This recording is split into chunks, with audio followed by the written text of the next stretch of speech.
In the ancient kingdom of Ajiromi, a land of lush forests and sacred rivers, the air carried stories. Stories whispered by the wind, and one such tale was of love, a love that defied tradition and awakened the gods.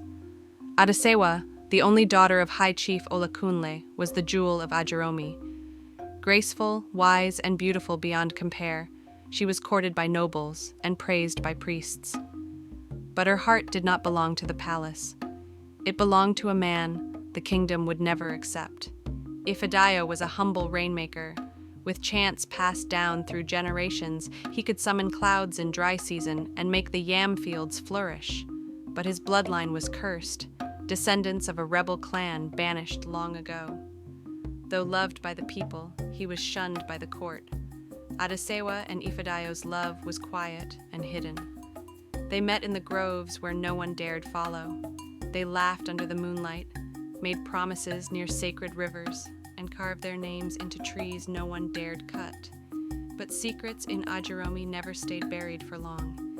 When Prince Ayotunde, the arrogant heir to the throne, laid eyes on Adesewa, he declared she would be his queen. Her father beamed with pride. The court rejoiced, but Adesewa, shaking in silence, refused the prince's hand. Ayotunde's smile turned cold. Within days, guards stormed Ifedayo's compound. Beneath his mat, they discovered scrolls of rebellion and forbidden charms. He was dragged through the village in chains. The Oba, blinded by his son's lies, declared him a traitor. Adesewa wept. Her father turned his face.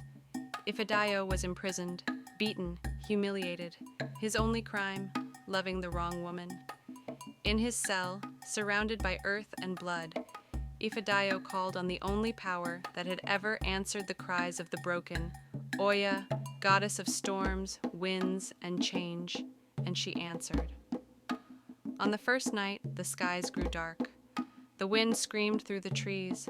On the second, thunder shook the palace walls. On the third, the storm descended. Lightning split the heavens. The Oba's banners burned. Prince Ayotunde tried to flee, but the river rose and swallowed his guards. Roofs flew like leaves. Ancestral statues crumbled. From the heart of the storm, Ifedayo emerged, no longer fully man. The winds wrapped around him. His eyes burned like lightning.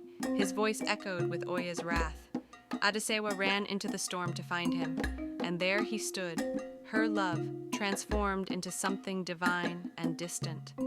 They reached for each other, their fingers touched, and then he was gone, carried by the wind, his body no longer bound to earth.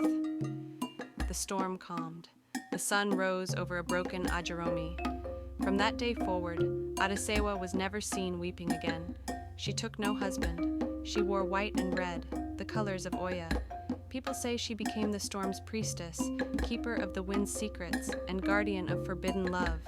And when the wind howls at night in Ajiromi, the elders say it is Adesewa mourning the man who dared to love her in a world that would not allow it.